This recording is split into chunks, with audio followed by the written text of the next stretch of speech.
ఓం అజ్ఞానతిమిరంధస్య జ్ఞానాంజనశలాకయ చక్షురున్మిళితం యేన తస్మై శ్రీగురవే నమః. నమో ఓం విష్ణుపాదాయ కృష్ణప్రేష్ఠాయ భూతలే శ్రీమతే భక్తివేదాంత స్వామిన్ ఇతి నామినే. నమస్తే సరస్వతే దేవే గౌరవాణి ప్రచారిణే నిర్విశేష శూన్యవాది పాశ్చాత్య దేశతారిణే. జై శ్రీకృష్ణ చైతన్య ప్రభు నిత్యానంద శ్రీ అద్వైత గదాధర శ్రీవాసాది గౌర భక్త వృంద. హరే కృష్ణ కృష్ణ కృష్ణ హరే హరే హరే రామ రామ రామ హరే హరే. హరే కృష్ణ కృష్ణ కృష్ణ హరే హరే హరే రామ రామ హరే హరే. హరే కృష్ణ కృష్ణ కృష్ణ హరే హరే హరే రామ రామ హరే హరే. మూకం కరోతి వాచాలం పంగుం లంఘాయతే గిరిం యత్కృపాతమహం వందే శ్రీగురుం దీనతారిణం పరమానందమాధవం శ్రీచైతన్య ఈశ్వరం. హరే కృష్ణ.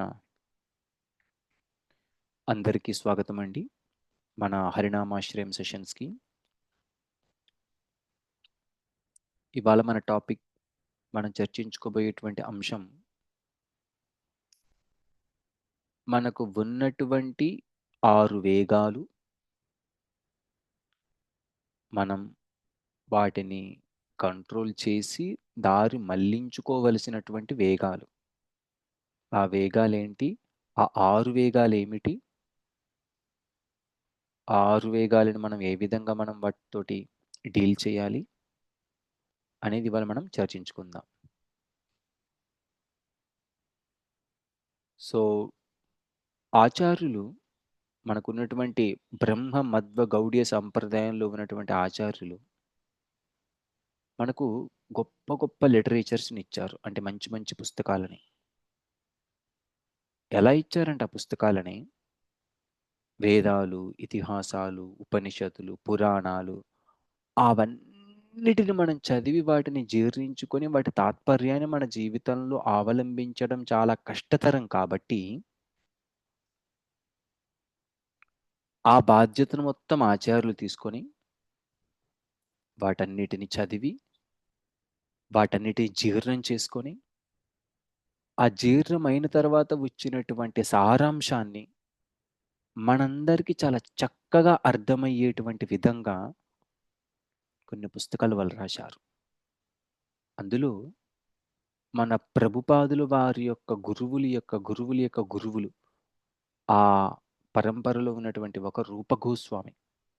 మనమందరం కూడా రూపానుగాస్ అంటారు, గౌడీయ సంప్రదాయంలో ఉన్నారు. రూపానుగాస్ ఎందుకంటే రూపగోస్వామి అందించినటువంటి పుస్తకములను అనుసరించి మన జీవన విధానం నడుచుకుంటున్నాం కాబట్టి, రూపగోస్వామిని అనుసరిస్తున్నాం కాబట్టి మనం రూపానుగాస్ అంటారు. మరి అలాంటి రూపగోస్వామి చాలా బుక్కులు రచించారు. కానీ ప్రతి ఒక్కరికి, భక్తి చేద్దాం అనుకున్నటువంటి ప్రతి ఒక్కరికి ఒక బేసిక్ బుక్ ఉంటుంది. దానిని ఇంగ్లీష్లో నెక్టార్ ఆఫ్ ఇన్స్ట్రక్షన్స్ అంటారు. అంటే ఉపదేశామృతం. ఒక 11 శ్లోకాలలో శాస్త్రాల సారాంశాన్ని ఆ 11 శ్లోకాల్లో బంధించేశారు ఆయన. మనం అవి ఇవి చదివి డైవర్ట్ అయిపోయి అనాలిసిస్ మనం స్పెక్యులేట్ చేయకుండా ఉన్న ఈ 11 శ్లోకాలే, వాటిని తీసుకొని మనం నడుచుకోవచ్చు వాటిని పాటించినప్పుడు. సో అలాంటి రూపగోస్వామి ఇచ్చినటువంటి నెక్టర్ ఆఫ్ ఇన్స్ట్రక్షన్, ఉపదేశామృతం పుస్తకంలోని మొదటి శ్లోకం, 11 శ్లోకాలలో మొదటి శ్లోకం ఈ 6 వేగాల గురించి వర్ణిస్తారు ఆయన. చాలా చాలా చక్కగా వర్ణిస్తారు. ఒకసారి మనమందరం ఆ శ్లోకాన్ని చూసిన తర్వాత ఆ శ్లోకాన్ని కాస్త డిస్కస్ చేసుకుందాం. నేను స్క్రీన్ షేర్ చేస్తాను, మీరందరూ కూడా చూడొచ్చు. సో ఇక్కడ ఇది శ్లోకం అన్నమాట. ఇంగ్లీష్లో ఉంది, చదువుతాను, ఒకసారి వినండి అందరూ. వాచో వేగం మనసా క్రోధా వేగం జిహ్వా వేగం ఉదరూపస్థా వేగం ఏతాన్ వేగాన్ యో విషహేత ధీరా సర్వామపి మాం పృథివీం సశిష్యాత్. చూడండి, ఇక్కడ మీరు చూసినట్లయితే 6 వేగాలు ఉన్నాయి. ఏమిటా 6 వేగాలు? మొట్టమొదటిది వాచో వేగం, ఫస్ట్ వేగం వాచో వేగం. తర్వాత మనస క్రోధావేగం, మనోవేగం, క్రోధవేగం, మూడైపోయాయి. జిహ్వావేగం, జిహ్వ అంటే నాలుక, 4. ఉదర ఉపస్థవేగం, ఉదరవేగం, ఉపస్థవేగం, మొత్తానికి ఇప్పుడు 6 అయ్యాయి. ఏతాన్ వేగాన్ యో విషహేత ధీరా, ఎవరైతే ఏతాన్ వేగాన్, ఎవరైతే ఈ 6 వేగాలని యో విషహేత ధీర, ఎవరైతే వీటిని కంట్రోల్ చేస్తారో, ఈ 6 వేగాలని వాళ్ళ వశంలో ఉంచుకుంటారో, సర్వామపి మాం పృథ్వీం సశిష్యాత్, సర్వామపీమం అంటే వాళ్ళు ఎక్కడికి వెళ్ళినా కానీ అందరినీ అన్ని చోట్ల ఈ భూమి మీద ఉన్నవారు పృథ్వీం సశిష్యాది, భూమి మీద వాళ్ళు ఎక్కడున్నా ఎవరితో ఉన్నా వాళ్ళని మంచి శిష్యులుగా మార్చగలుగుతారు. వాళ్ళు గురువులాగా మారుతారు. వాళ్ళు శిష్యులను తయారు చేస్తారు అంటే వాళ్ళు మంచి గురువులు అవుతారు. సో మనం బయటికి వెళ్ళి ఏదో 10 మంది శిష్యులను తెచ్చుకుంటే మనం గురువు అయిపోయినట్టు కాదండి. గురువు అవ్వడానికి ప్రథమ క్వాలిఫికేషన్ ఈ 6 వేగాలని కంట్రోల్ చేసుకున్న తర్వాత అప్పుడు తను గురువు అవుతారు. అప్పుడు తను ఆటోమేటిక్గా అందరి శిష్యుల్ని చేస్తాడని చెప్తున్నారు. అంతేగాని ఈ 6 వేగాలకి లోబడి ఉన్నటువంటి వారు ఎవరైనా కానీ వారు వాళ్ళు ఆల్రెడీ 6 వేగాలకి దాసులుగా ఉన్నారు కాబట్టి వారు ఇంకొకరిని అదే దాస స్వభావం ఉన్న వారిని ఆ దాస స్వభావం నుంచి తీసుకుని బయటికి రాలేరు. అంటే దాని అర్థం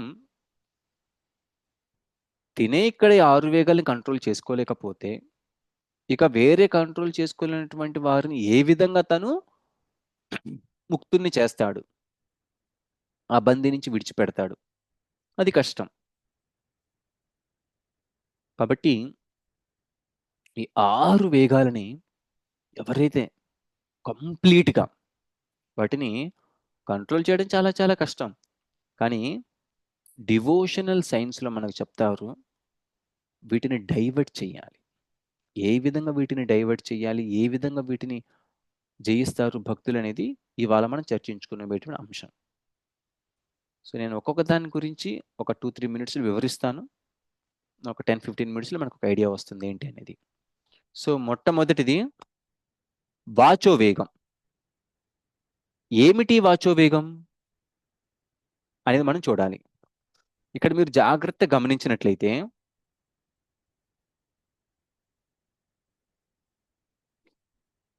ఓ ఇక్కడ పాజులో ఉన్నట్టుంది.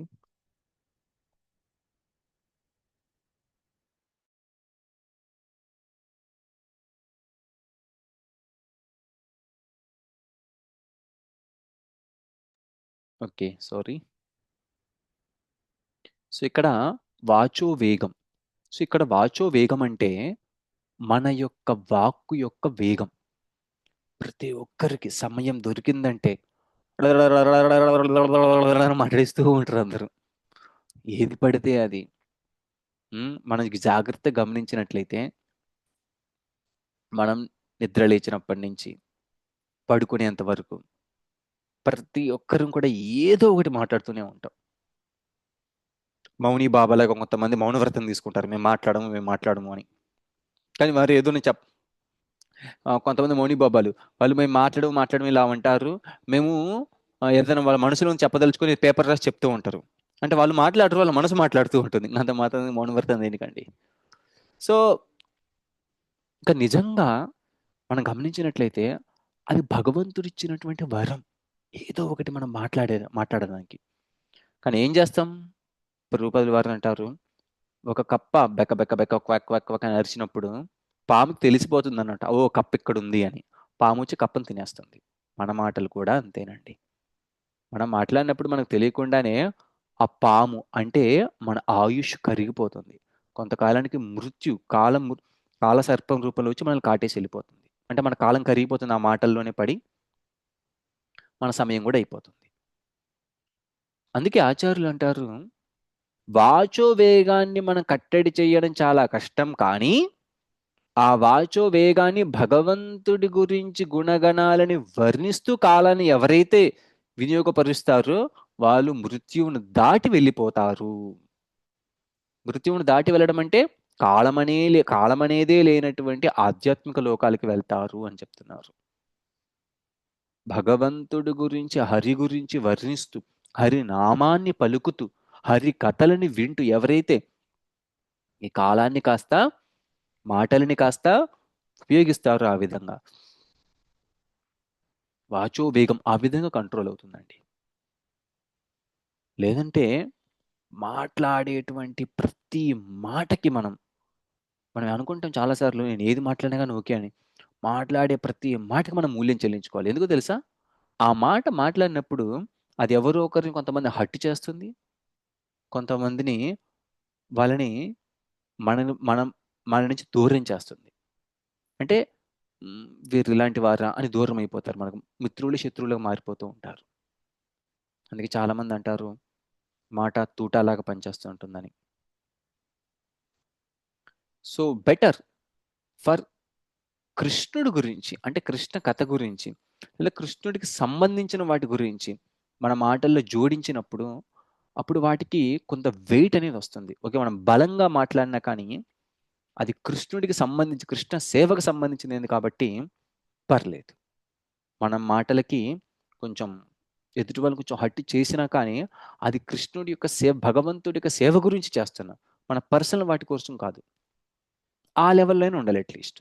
స్లోగా ఎలా జరుగుద్దంటే, అది భగవంతుడి సేవ అయినప్పుడు, భగవంతుడి సేవ జరగాలి అన్నప్పుడు మనం ఇంకెంత పద్ధతిగా మాట్లాడే వేరే వాళ్ళని, ఆ విధంగా మార్పు అనేది వస్తుంది. స్టార్టింగ్లో మన ఎమోషన్స్ని మాటల మీద పెట్టినప్పటికీ తర్వాత ఆ మాటలని భగవంతుడి సేవ జరిగే విధంగా ఉండాలి కాబట్టి చాలా ప్రియంగా, చాలా సున్నితంగా మాట్లాడాలనేటువంటి మనసు అనేది మనకి ఏర్పడుతుంటుంది స్లోగా. ఇది వాచో వేగం. తర్వాత రెండవది వాచో వేగం మనస క్రోధావేగం మనోవేగం. ఇది చాలా పవర్ఫుల్ అండి మనోవేగం. ఎందుకంటే నాకేదైనా మాట్లాడాలనిపించినప్పుడు ఓకే, ఇది మాట్లాడకూడదని ఏమంటే ఆపేసుకుంటాను. కానీ ఏదైనా ఆలోచన వచ్చినప్పుడు ఈ ఆలోచన చెయ్యకూడదు అని ఆలోచన ఎలా పట్టుకుంటామండి? ఇలా నోరు పట్టుకుంటే మాట్లాడలేము. మరి ఆలోచన ఎలా పట్టుకుంటాం? పట్టుకోలేము. అది చాలా కష్టం. ఒకే ఒక ఉపాయం చెప్పారు మన ఆచార్యులు. ఏంటంటే మనసిచ్చేటువంటి ఆలోచనలని అవి వాటిని మనం కట్టడి చేయలేం కాబట్టి మనసుని మంచి విషయాలతోటి ప్రేరేపించండి. అప్పుడు ఆలోచనలు అనేవి వేరే ఆలోచనలు వస్తాయి. ఏంటి ఆలోచనలు? భగవంతుడి గురించి వాళ్ళని జపం చేశానా? భగవంతుడి యొక్క కథలు విన్నానా? లేదా భగవంతుడి సేవ చేస్తుంటే వారికి ఏమైనా సహాయం చేశానా? లేదా నేనేమైనా సేవ చేశానా? లేదా నా యొక్క డ్యూటీ చేసుకుంటున్న సమయాన్ని మొత్తం నుంచి అలా మొత్తం డ్యూటీకి ఉపయోగించానా? లేదా ఆ సమయాన్ని కాస్త సేవ్ చేసుకొని దాన్ని ఏదో ఒక విధంగా ఏదో గుడికెళ్ళో లేదా ఇంకేదో హరినామాన్ని జపించుకోనో ఆ విధంగా భగవంతుడి యొక్క కార్యక్రమంలో వినియోగించానా? ఈ విధంగా మనం మన యొక్క ఆలోచన డైవర్ట్ చేసుకోవచ్చు. లేదా ఇంకెవరికైనా నేను భగవంతుడి గురించి చెప్పడానికి ప్రయత్నించానా? మీరు కూడా ఇలా ఉండండి. మీరు కూడా ఇలాగ నామాన్ని జపించండి. మీరు భగవద్గీత చదవండి. లేదా మనం కలిసి చదువుదాం. మనం కలిసి జపించుదాం. అలా ఇంకొక 10 మందిని ఇన్వైట్ చేస్తున్నానా నేను? ఈ విధంగా ఆలోచనలు మారిపోతాయి. లేదంటే మన ఆలోచనలు మనల్ని రాక్షసులాగా అని మనల్ని వెంటాడుతూ ఉంటాయి. ఇంగ్లీష్‌లో ఒక లైన్ ఉంటుంది కదా! Idle brain idle mind is the devil's workshop అని. అంటే ఆ భగవంతుని యొక్క చింతన మనం ఇవ్వకపోతే అది మనల్ని ఒక పులిలాగా మనల్ని సంహరించేస్తుంది ఏవేవో ఆలోచనలు ఇచ్చేసి. సో మనోవేగం. తర్వాత క్రోధవేగం. క్రోధవేగం అంటే భగవద్గీతలో ఒక శ్లోకం ఉంటుంది. ఏంటంటే దుఃఖేషు అనుద్విగ్నమణ సుఖేషు విగత స్పృహ అని.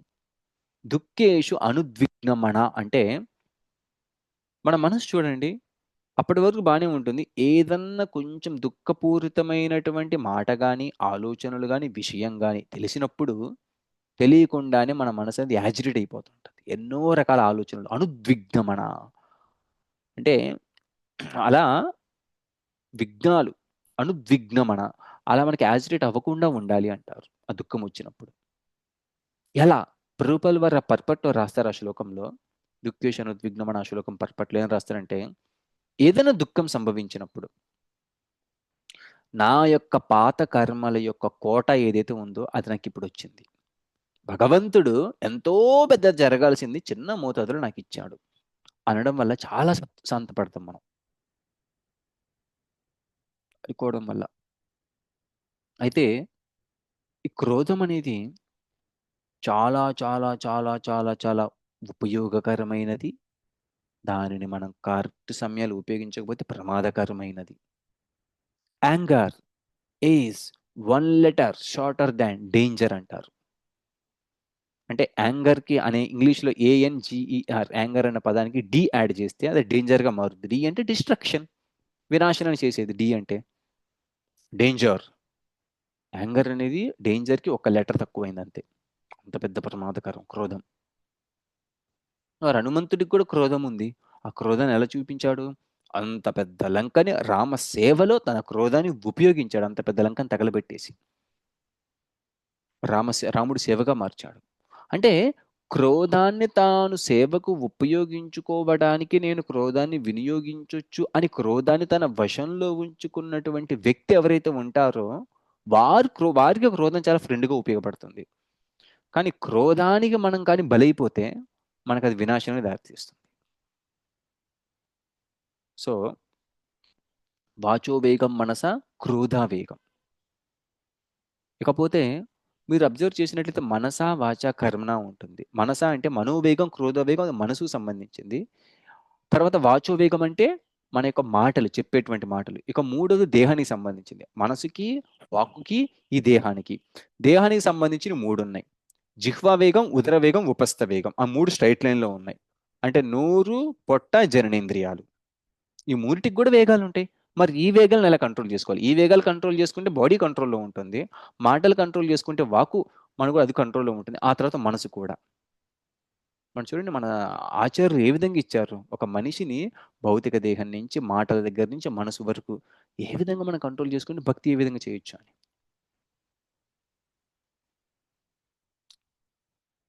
అయితే ఇవన్నీ కంట్రోల్ చేయగలిగితే ఆటోమేటిక్‌గా భక్తి చేస్తారు. మరి ఇవన్నీ కంట్రోల్ చేసుకునేది ఎలాగా? అనే డౌట్ మీకు రావచ్చు. మన ఆచార్యులు అది కూడా అంటే నేను లాస్ట్‌లో చెప్తాను. ఏమంటారంటే ఈ 6టిని కంట్రోల్ కృత్రిమంగా చేయడం చాలా చాలా కష్టం. ఎందుకంటే కృత్రిమంగా ఏదో ఒక రోజు, 2 రోజులు చేసినప్పటికి కూడా సహజ సిద్ధంగా ఎలా వస్తుందంటే భక్తితోనే వస్తది. చూడండి లాజిక్ చూడండి. భక్తి చేసినప్పుడు ఈ 6 కంట్రోల్ అవుతాయి. ఈ 6 కంట్రోల్ అయినప్పుడే భక్తి ఇంకా బాగా చేయొచ్చు. స్టార్టింగ్ అండ్ ఎండింగ్ ఆర్ భక్తి. ఈ మధ్యలో మార్పు అనేది మనం గమనించొచ్చు. సో, మన దేహంలో ఉన్నటువంటిది జిహ్వా వేగం. ఆ జిహ్వా వేగం ఏంటి? అంటే నాలుక. మన ఆచార్యులు అంటారు, నాలుకకున్నే 2 పనులు. ఒకటి వైబ్రేట్ చేయడం. ఏం వైబ్రేట్ చేయాలి? భగవంతుడి యొక్క గుణగణాలని, నామాలని, కథలని. హరే కృష్ణ కృష్ణ కృష్ణ హరే హరే హరే రామ రామ రామ హరే హరే. ఈ విధంగా వైబ్రేట్ చేస్తూ భగవంతుడికి నామాన్ని పలకడం. ఇంకొకటి ప్రసాదం తప్ప ఈ 4కు ఇంకా వేరే ఫుడ్ ఏది ఇవ్వకపోవడం. ఈ 2 పాటించడం వల్ల సేవోన్ముఖేహి జిహ్వాదౌ అంటారు ప్రభుపాదుల వారు. అంటే భగవంతుడి యొక్క సేవ జిహ్వతోటి 4తోటి స్టార్ట్ అవుతుంది. హరినామాన్ని పలకడం, ప్రసాదం. ఈ 2 పాటిస్తూ వాడు గోలోకానికి వెళ్ళిపోతాడంట. ఇంకా మధ్యలో ఇంకేం చేయనవసరం లేదు. ఈ 2 నిష్టగా పాటిస్తాయి. మిగిలినవన్నీ ఆటోమేటిక్‌గా వస్తాయి. నరం లేని నాలుక. దానికేం నరం ఉండదు. కానీ ఎంత పవర్‌ఫుల్లో చూడండి. అదే నాలుకతోటి మనం ఏదో పిచ్చి పిచ్చి మాటలు మాట్లాడితే అది మన పాతాళానికి తీసుకెళ్తుంది. ఇదే నాలుకతోటి హరినామం ఇస్తే అది మన గోలోకానికి తీస్తుంది. ఎవ్వరైనా ఇంత పెద్ద బెనిఫిట్‌ని ఎవరైనా వదులుకుంటారండి? కులశేఖరాల వారు ఒక శ్లోకం రాస్తారండి. ఏంటంటే శ్రీనాథ నారాయణ వాసుదేవా శ్రీకృష్ణ భక్త ప్రియ చక్రపాణి శ్రీపద్మన శ్రీపద్మనాభాచ్యుతకైతభారే శ్రీరామపద్మాక్ష హరే మురారే అనంత వైకుంఠ ముకుంద కృష్ణ గోవింద దామోదర మాధవేతి వక్తుం సమర్థోపి న వక్తి కశ్చిద్ అహో జనానాం వ్యసనాభిముఖ్యం అని. అంటే లాస్ట్ లైన్ చూడండి, వక్తుం సమర్థోపి న వక్తి కశ్చిద్ అహో బతానాం వ్యసనాభిముఖ్యం. వక్తుం సమర్థోపి, పలికేటువంటి కెపాసిటీ ఉండి కూడా ఏం పలికేది? శ్రీనాథ నారాయణ వాసుదేవా శ్రీకృష్ణ భక్త ప్రియ చక్రపాణి. శ్రీనారాయణ, గోవింద, ముకుంద, ఎన్ని నామాలున్నాయో భగవంతుడికి. ఈ నామాలన్నిటినీ పలికేటువంటి కెపాసిటీ నీకుంది. ఆ నాలుక భగవంతుడు నీకు ఇచ్చాడు. వక్తుం సమర్థోపి, ఆ సమర్థ నీకు ఇచ్చాడు. వక్తుం సమర్థోపి పినవక్తి కశ్చిత్, నీకు పలికి కెపాసిటీ ఉన్నప్పుడు కూడా నువ్వు పలకట్లేదు. అహోబతానాం వ్యసనాభిముఖ్యం. ఇంకా ఏం చెప్పాలి ఈ జీవుడి గురించి అని తలబాదుకుంటాడు కులశేఖరాల వారు. అహోబతానాం, ఏం చెప్పాలి వీళ్ళకి ఇంకా? ఈ నాలుగుతోటి జస్ట్ గోవింద నామాలు పలికినమ్మటే, హరినామాలు పలికినమ్మటే వాడికి మోక్షద్వారం వాడు తెరుచుకుంటుంది డైరెక్ట్గా కలియుగంలో. వాడు వైకుంఠాలకు ఈజీగా వెళ్ళిపోవచ్చు. ఇంకేం చేయని అవసరం లేదు, జస్ట్ హరినామం పలుకుతూ ఉంటే చాలు. మన ఆచార్యులు ఎంత బాపుతున్నారండి. అదే ఈ జిహ్వావేగం అంటే. మాట్లాడడానికి ఎన్నో విషయాలు మనకు భాగవతంలో శుకదేవి గోస్వామి అంటారు, శ్రోతవ్యాదీని రాజేంద్ర నృణాం సంతి సహస్రశ అపశ్యతం ఆత్మతత్వం గృహేషు గృహమేదిరం. శ్రోతవ్యాధిని రాజేంద్రుడు నాం సంతి సహస్ర, వినడానికి వేల కొలది విషయాలు ఉన్నాయ్యా. కానీ ఆ వేల కొలది విషయాల్లో ఉంటూ ఉంటూ ఉంటూ నిజంగా ఆత్మతత్వాన్ని తెలుసుకోలేకుండా, హరికథని వినకుండా టైం వేస్ట్ చేసుకుంటున్నారు అని. కాబట్టి ఈ జిహ్వా వేగాన్ని మనము ఏ విధంగా కంట్రోల్ చేయొచ్చు అంటే, ప్రసాదాన్ని తీసుకొని హరినామాన్ని పలకడం ద్వారా ఆటోమేటిక్ కంట్రోల్ అవుద్ది. టంగ్ కంట్రోల్ ఏంటంటే బెల్లి కంట్రోల్ అవుద్ది, కిందకున్న స్టమక్ పర్టికులర్ అంటారు స్ట్రైట్ లైన్లో ఉన్నది. ఫస్ట్ ఇక్కడ కంట్రోల్ అవుతుంది, ఇక్కడ కంట్రోల్ అవుతుంది, తర్వాత జననేంద్రియాలు కంట్రోల్ అవుతాయి, ఆ తర్వాత వాకు కూడా కంట్రోల్ అవుద్ది, ఆ తర్వాత మనసు కూడా కంట్రోల్ అవుద్ది. ప్రతిదీ కూడా టంగుతో స్టార్ట్ అవుద్ది అంటారు ఆయన. నాలుక, జిహ్వంతోటి, ఆ నాలుకతోటి. మరి నాలుకను కంట్రోల్ చేసి రెండు మనం మర్చిపోకూడదు, ప్రసాదాన్ని తీసుకోవడం, హరినామాన్ని జపించడం. ఇకపోతే ఉదర వేగం. ఇక్కడ ఉన్న ఉదర వేగం ఎలా తగ్గుద్ది? ప్రభుపాదుల వారు మనకు ఆచార్యులు అంటారు, భోజనం ఎలా చేయాలో. మనకు ఇంత స్టమక్ ఉంటే ఒక 100% స్టమక్ అనుకుందాం, అందులో 50% మనము ఫిల్ చేయాలంట, ఓన్లీ 50% వరకే. ఆ తర్వాత 25% ఆ స్టమక్ని వాటర్తో ఫిల్ చేయాలి. ఆ తర్వాత 25% ఎయిర్తో ఫిల్ చేయాలి. అప్పుడు 100% అవుద్ది. అప్పుడు అది అరగడానికి కరెక్ట్గా ఉంటుంది. కానీ చాలామంది 100% తినేస్తారు స్టమక్ని. 100% అయిపోయిన తర్వాత కూడా ఆ పొట్ట చెప్తుంటే వద్దురా వద్దురా వద్దురా అంటే వాడు ఓవర్లోడ్ చేస్తారు. కొంతమందికి ఎక్కడ దాకా తినేస్తారు, ఇంకా అది బయటకు వచ్చే విధంగా. కాబట్టి ఉదర వేగం అంటే, చాలామంది చిన్నప్పుడు నేను విన్నాను అనమాట, వాడికి కడుపు వద్దంటుంది, కళ్ళు కావాలంటున్నాయని. అంటే కడుపు నిండిపోయింది పూర్తిగా, మైన వాడి మనసు ఇక్కడ ఆలోచన వెళ్ళిపోయేది, అది బాగుంది బాగుంది బాగుంది అని చెప్పి ఇంకా ఇంకా తినాలి తినాలి తినాలి తినేస్తూ ఉంటాడు. దానివల్ల చాలా ప్రాబ్లమ్స్. సో ఉదర వేగం అంటే ఆ ఆ పొట్టకి ఇంకా ఇవ్వాలి ఇవ్వాలి ఇవ్వాలి ఇవ్వాలి అనేటువంటి ధ్యాస ఉన్నవాడికి ఎక్కడికి వెళ్ళినా కానీ ఆధ్యాత్మిక రుచి ఎరగదు. కానీ అది ఏముంటుందా, ఎక్కడ ఉంటుందా, ఏదైనా పదార్థాలు తిందామా తిందామా ఆ చేతనము ఆ తినే ధ్యాస మీదనే వెళ్తుంటది. ఇంకా ఆధ్యాత్మిక చేతనం అనేది రాదు. అందువల్ల ఉదర వేగాన్ని కంట్రోల్ చేయాలంటారు. ఎవరైతే నియమ నిష్టలతోటి పోషిస్తూ ఉంటారో ఆ ఉదరాన్ని, స్లోగా అది రెగ్యులేట్ అయిపోతూ ఉంటుంది. అంటే అంత డిమాండ్స్ అనేవి తగ్గిపోతాయి. తర్వాత జిహ్వావేగం, ఉదర వేగం, ఉపస్థ ఆరవది. ఉపస్థ అంటే జననేంద్రియాలు. సో ఈ జననేంద్రియాలకు ఉపయోగం ఏంటంటే, ఒకటి అనుకున్నటువంటి 1-2 కార్యక్రమాలు తీర్చుకోవడం. ఇకపోతే రెండవది పెళ్ళైన వారు, పెళ్లి కాని వారు. పెళ్ళైన వారు కేవలం వాళ్ళు బిడ్డలు పుట్టడం కోసం మాత్రం ఉపయోగించిన తర్వాత, ఆ బిడ్డలు కూడా ఎలా ఉండాలి? వాళ్ళు భక్తి భావనలో జీవిస్తూ ఉండే విధంగా వాళ్ళని పెంచి పోషించాలి. అలాంటి ఉద్దేశం ఉంటేనే బిడ్డల్ని కనాలి మనం. మనకు ప్రభుపాదుల వారు అంటారు, ఎవరైతే ఎవరైతే పిల్లల్ని కృష్ణ కాన్షియస్నెస్‌లో అంటే కృష్ణ చైతన్యంలో భక్తి భావనలో పెంచడం కోసమే కంటారు. అలాంటి వారు సన్యాసులతో సమానం. ఎందుకన్నారంటే ప్రభుపాదులు ఆ మాట, ఆ పిల్లల్ని వారు కృష్ణ చైతన్యంలో పెంచారు అంటే, వాళ్ళు సొసైటీకి ఒక మంచి హీరోని ఇచ్చినట్టు, ప్లస్ ఒక సన్యాసికి ఏ విధంగా శిష్యుల్ని తయారు చేశాడో, తను కూడా తన బిడ్డలను ఒక శిష్యుల్లాగా తయారు చేస్తాడు. మంచి శిష్యుల్లాగా, ఒక మంచి గురువుకి. వాళ్ళు శిష్యులాగానే ఉంటారు.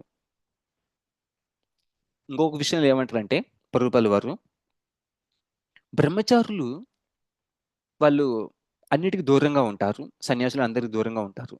కానీ ఎవరైతే పెళ్లి చేసుకున్న వారు గృహస్థ ధర్మాన్ని పాటిస్తున్నారు. గృహస్థ ధర్మం అంటే వాళ్ళకున్నటువంటి నియమాలన్నిటిని కూడా భగవంతుడిని కేంద్రీకృతంగా ఉంచి పాటిస్తూ ఉంటారు. అప్పుడు వారిని ప్రభుపాదుల వారు వాళ్ళు సన్యాసుల కన్నా ఎక్కువ అంటారు. ఎందుకంటే బ్రహ్మచారులకి, సన్యాసులు వాళ్ళు ఇతరత్ర వాటికి దూరంగా ఉన్నారు.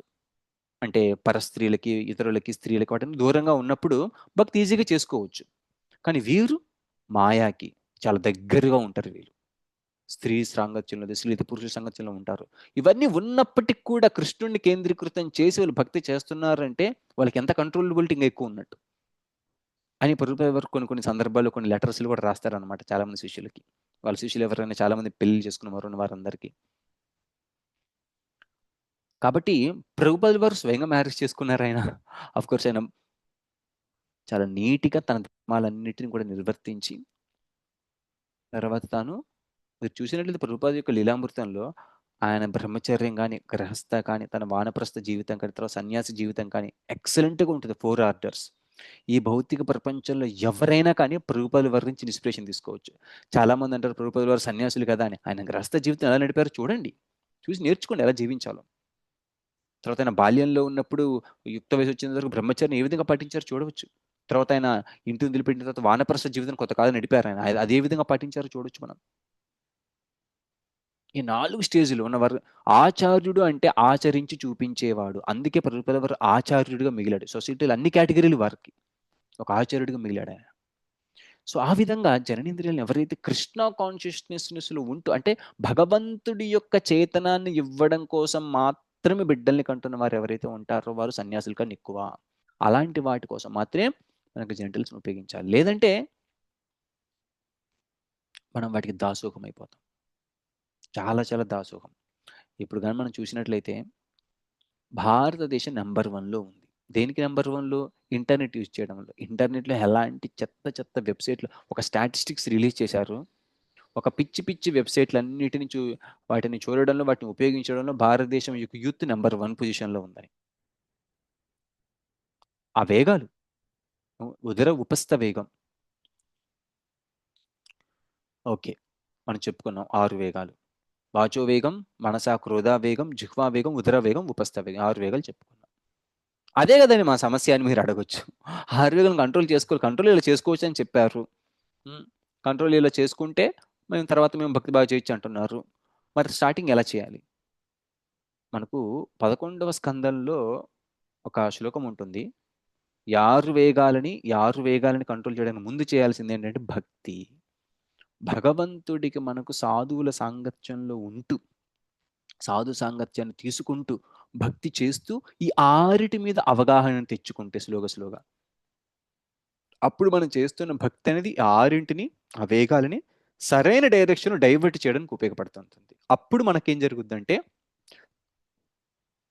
స్లోగా ఈ 6 వేగాల యొక్క ఫోర్స్ మన మీద తగ్గుతుంటుంది. అప్పుడు మనకు భక్తి అనేది పెరుగుతుంటుంది. అప్పుడు ఈ తగ్గినటువంటి ఫోర్స్ ద్వారా, పెరిగినటువంటి భక్తి ద్వారా ఇంకా ఎక్కువ మనం భగవంతుడికి సేవ చేయొచ్చు. కాబట్టి ఈ 6 వేగాలకి ముందు, ఈ 6 వేగాలకి తర్వాత భక్తి అనేది కామన్ ఫ్యాక్టర్. ఈ 6 వేగాలను కంట్రోల్ చేస్తున్న సమయంలో కూడా. అందుకే అంటారు హరేర్నామ హరేర్నామైవ కేవలం కలౌ నాస్తేవ గతిరన్యత. ఈ కలియుగంలో హరినామం తప్ప హరినామం తప్ప ఒకటి లేదు లేదు లేదు అని. ఈ కంట్రోల్ చేసుకోవడం, అది చేసుకొని, ఇది చేసుకొని ఎన్ని మెథడ్స్ ఉన్నా కానీ అవన్నీ ఫెయిల్యూర్ మెథడ్సే, కృత్రిమంగానే ఉంటాయి. ఎప్పుడు హరినామాన్ని మనం తీసుకోనంత వరకు. ఎవరైతే హరినామాన్ని తీసుకుంటూ వీటి కోసం ఎండివర్ పెడుతుంటారో అలాంటి వారికి ఎక్కువగా ఇవన్నీ కూడా ఈ ఎండివర్స్ ఇలాంటి వాటిలో పెట్టడం వల్ల ఇంకా ఎక్కువ మంచి రిజల్ట్స్ వస్తాయి. చాలా ఫాస్ట్గా జరుగుతుంది ప్రోగ్రెస్. బేసిక్ హరినామమే. ఆ హరినామం తీసుకున్న తర్వాత ఇలాంటి వాటన్నిటి మనం అప్పుడప్పుడు క్లాసుల్లో వింటూ వీటి కోసం ప్రయత్నించడం మూలంగా మనం ఇంకా మనం భక్తిలో ప్రోగ్రెస్ ముందుకు సాధించవచ్చు. లేదంటే ఎలా జరుగుద్దంటే మనం ఒక పక్క హరినామం చేస్తూ ఉంటాం, ఇంకొక పక్క మనకు తెలియకుండా అర్థాలు ఆరువేగాలు ఎంటర్ అయిపోతుంటాయి, ఏదో బిల్డర్ అయిపోతుంటాం. కాబట్టి వీటి గురించి అవగాహన ఉండడం మంచిదే. ఎవరైతే హరినామాన్ని ఆశ్చర్య రూపంలో తీసుకొని వారు ఇంకా ఎక్కువగా జపాలు చేయాలని కోరుకుంటూ ఉంటారు.